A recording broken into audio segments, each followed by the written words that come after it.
Le journal. Mesdames, Messieurs, les titres.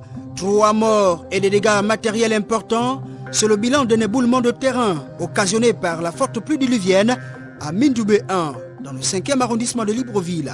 Les agents de l'État à la caisse de ce mardi 21 avril, en respect des mesures barrières de lutte contre le Covid-19, les forces de sécurité et de défense ouvrent le bal. Enfin, le président du comité de normalisation de la Fédération gabonaise d'athlétisme, stoppé par le coronavirus dans l'application de son plan d'action 2020.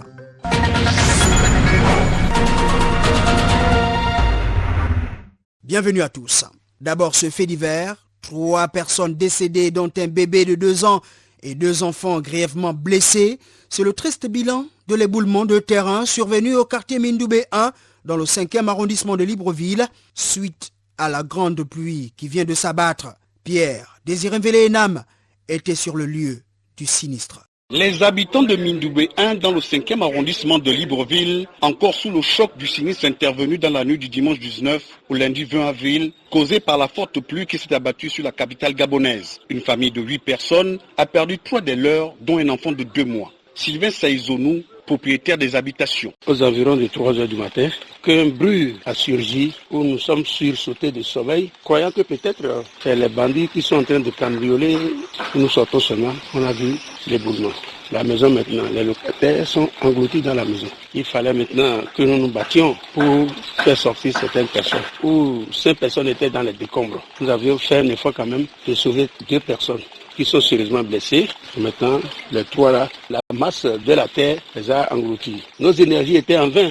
Il fallait maintenant l'assistance des sapeurs-pompiers qu'on a interpellé. On a retrouvé le corps englouti. Un bébé de 2 mois, un petit garçon de 7 ans, un troisième de 13 ans qui passe le CEP. Nous sommes vraiment stupéfaits de ce calamité qui vient vraiment nous surprendre. Je plains les vies humaines que je suis resté hier avec eux. Dans la joie, on a rigolé. Et aujourd'hui maintenant, je les vois partir en cercueil.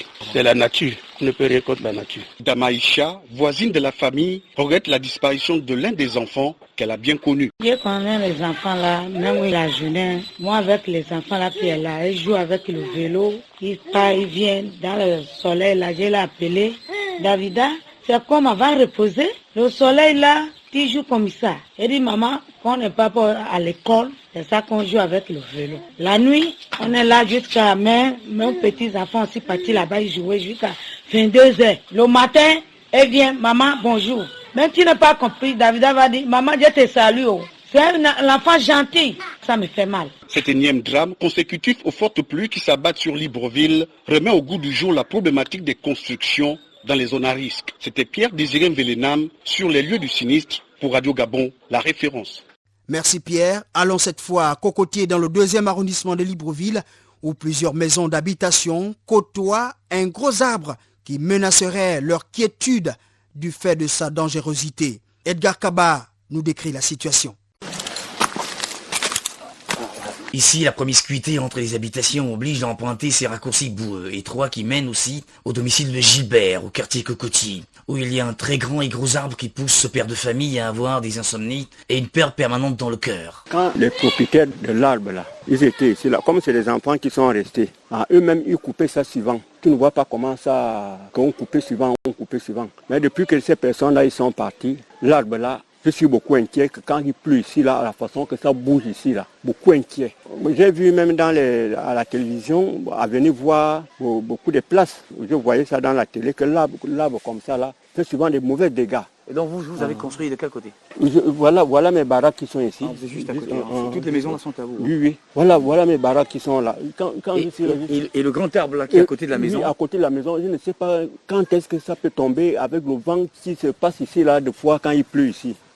Ça bouge trop. Ça bouge sérieusement. Comment? Je suis inquiet. Peut-être que, comme je le vois dans d'autres places, je ne sais pas de quel côté ça peut tomber. Voilà. Vraiment, ça me fait mal. Là. Quand je dors, quand il y a la pluie, et quand il y a le vent, des fois je quitte même de la maison pour voir comment ça se passe. Ça bouge mal ici, là. Et la nuit, vous sortez de... Quand il pleut, oui, je suis obligé de quitter la maison. Parce que la façon que ça flotte là, avec ces branches là, Les propriétaires du terrain, moi, je ne peux pas les affronter pour les parler de ce l'arbre-là. C'est l'État qui a tous les moyens pour briser l'arbre-là. Il y a des enfants, il y a des gens qui habitent. Oui, les locataires, oui, ils sont là. Une angoisse, un danger vécu pourtant par l'ensemble des personnes vivant dans ces maisons, situées autour de ce très grand et gros arbre, que Papa Gilbert a eu le courage d'interpeller les pouvoirs publics afin de les sortir de cet ennemi visible. Solidarité nationale Covid-19. Afin de contribuer à l'effort national dans la lutte contre le Covid-19, le ministère gabonais de l'économie et des finances vous sollicite à envoyer votre contribution sur les comptes Solidarité nationale Covid-19.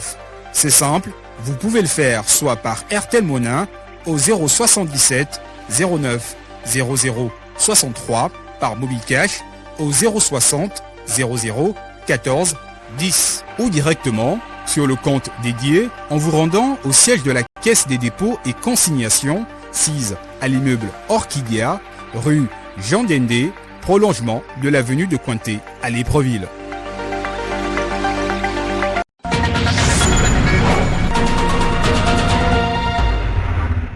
Alors, cette bonne nouvelle par rapport aux interrogations qui taraudaient les esprits de nombreux Gabonais sur l'organisation du paiement des fonctionnaires ce mois, eh bien, les agents de l'État seront payés dès ce mardi 21 avril pour éviter les attroupements constatés le mois dernier et ce en respect des mesures barrières de lutte contre le Covid-19.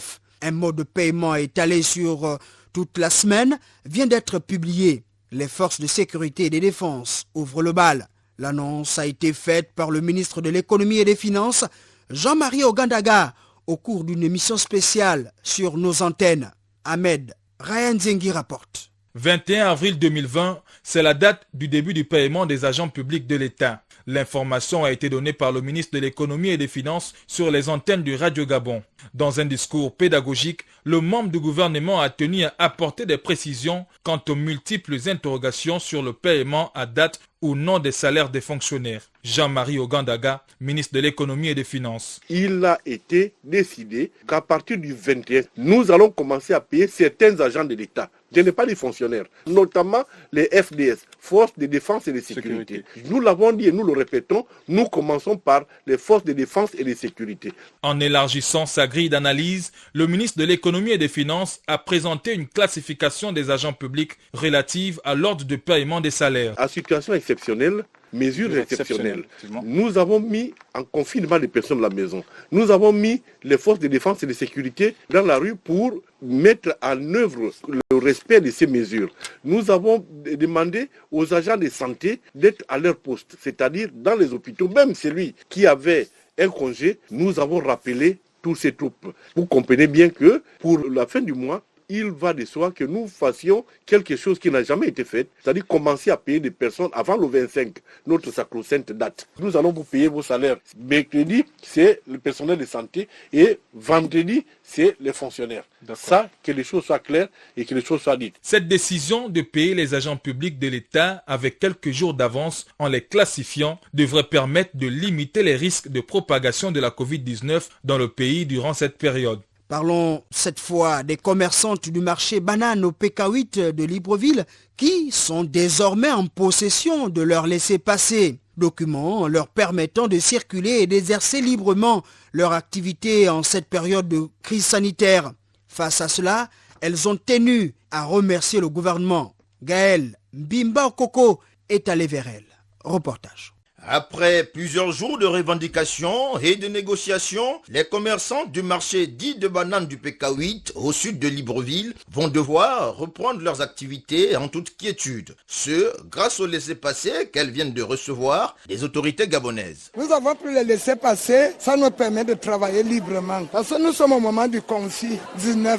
Donc, la loi ne nous permet pas de circuler n'importe comment. Ce laissez-passer va nous servir à transporter les marchandises de la brousse et livrer les marchés. C'est pourquoi nous, les commerçants, nous disons merci au gouvernement. Et surtout, ceux qui ont pensé à nous. Le confinement, nous sommes casernés dans les maisons pour travailler, c'est difficile. Durant donc une semaine, le marché tournait au ralenti et certains produits devenaient rares. Oui, l'activité était bloquée parce qu'on ne savait plus comment marcher. Pour se déplacer chez nous, difficile. Pour aller se ravitailler en brousse, difficile. Mais À partir de là, nous sommes convaincus que tout ira bien. Les autorités ne vont plus nous déranger en chemin. Pierrette Mbeka, avec son nouveau laissez-passer en main, rassure les populations qu'il n'y aura pas de pénurie de denrées alimentaires. Le marché où même vous êtes venus, là, nous sommes en train de vendre. Parce qu'on ne peut pas laisser le peuple mourir. On ravitaille les marchés. Si vous partez, venez voir. Vous allez trouver les déchargements. Marché banane, on a déchargé hier. Tout est fini. Parce que les gens s'alimentent. Le peuple s'alimente. Et là où je vous parle, là, les autres camions sont déjà garés à Bitam. Et nous allons envoyer ces laissez-passer pour le libre service de nos camions. Dans la suite de ses propos, la porte-parole indique que les prix resteront les mêmes. Donc, pas d'inflation à craindre au marché du PK8. Dans le cadre du plan de contingence lié à la lutte contre le coronavirus, des experts gabonais viennent d'être formés en Corée du Sud, la Corée où ils ont acquis de nouvelles technologies en matière de dépistage rapide. Ahmed Raenzingi.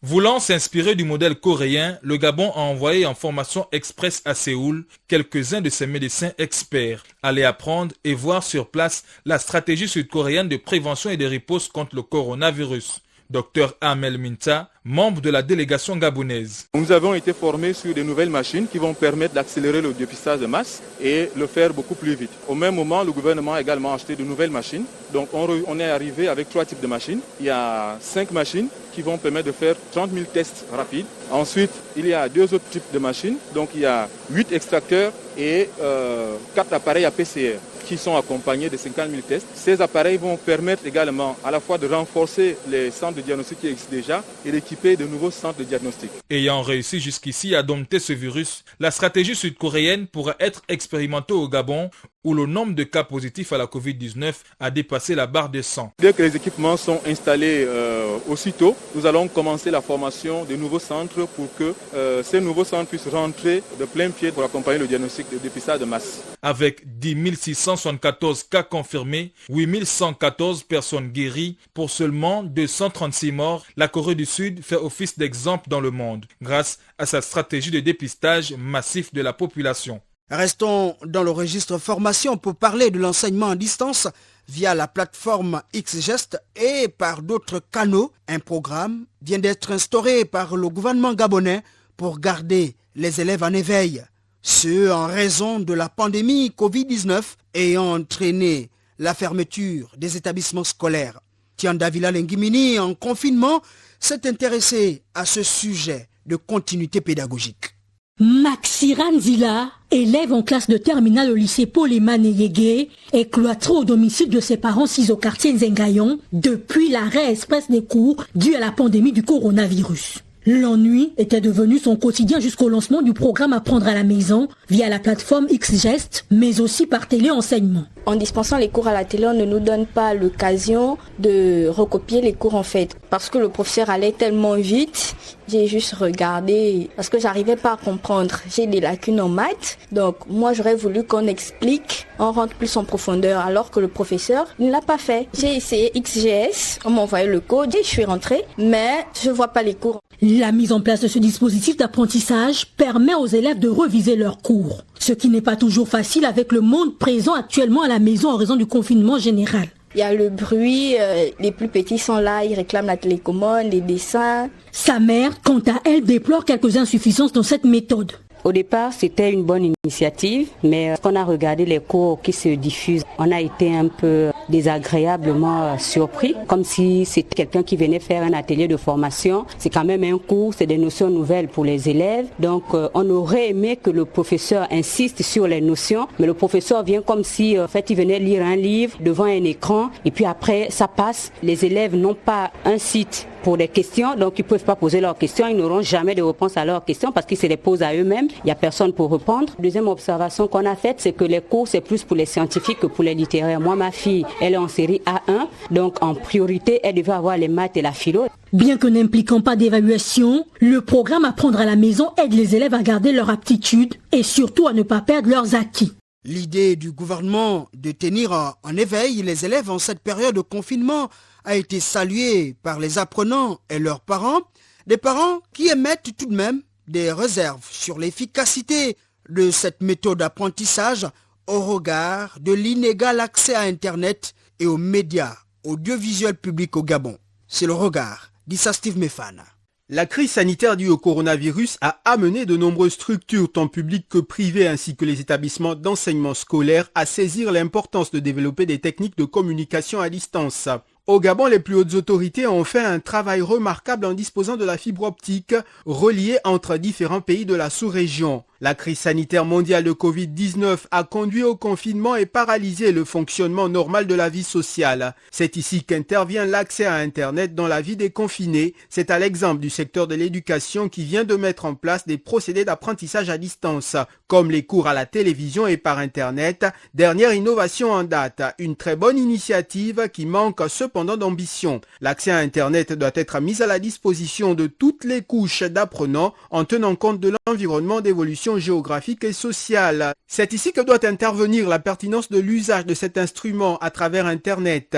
Toute chose qui passe par le développement des outils de communication et des infrastructures de télécommunication pas assez accessibles. À l'exemple de l'accès au Wi-Fi qui est limité dans les contrées les plus reculées du pays. Tous les apprenants ne disposant pas toujours d'une tablette, d'un ordinateur portable, d'un téléphone cellulaire et de l'accès à l'électricité. Toute chose qui est encore un luxe. L'exemple de XGest Edu, l'application interconnectée de gestion de la vie scolaire, n'est pas facilement accessible, bien que la mesure ait été appréciée. La pratique cependant est décriée auprès des enseignants, des apprenants et des parents d'élèves, souhaitant le développement des commodités y relatives au travers d'une évolution radicale de l'accès à Internet, imposant de développer des innovations permettant un accès au numérique de manière équitable à toutes les couches sociales.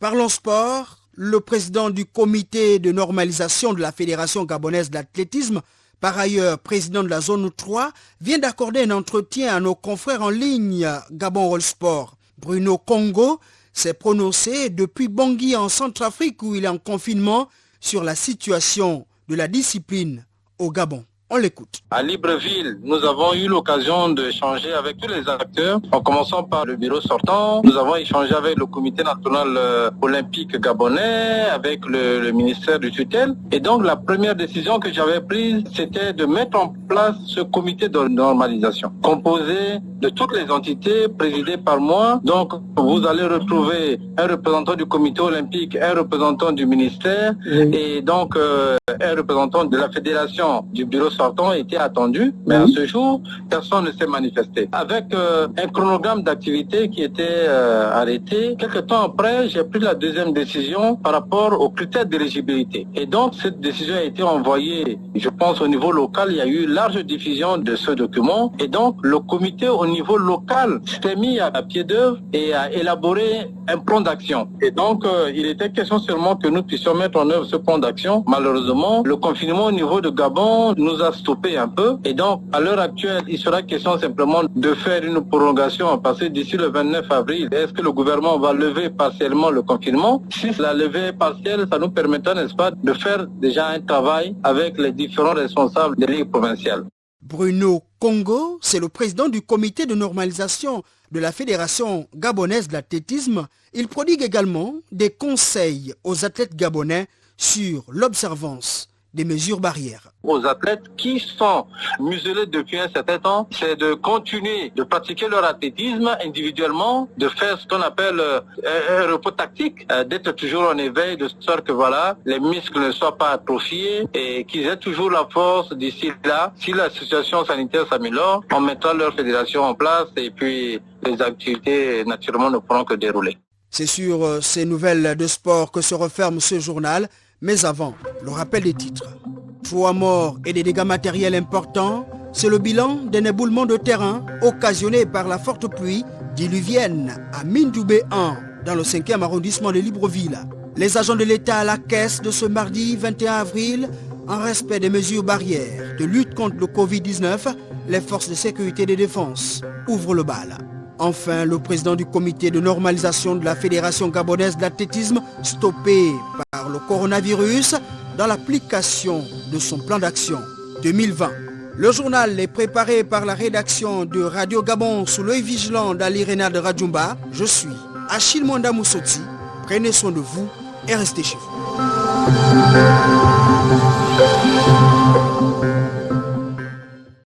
Vous êtes câblé sur Radio Gabon émettant de Libreville, 88.7, 96.5 FM. Où que vous soyez, nous sommes avec vous.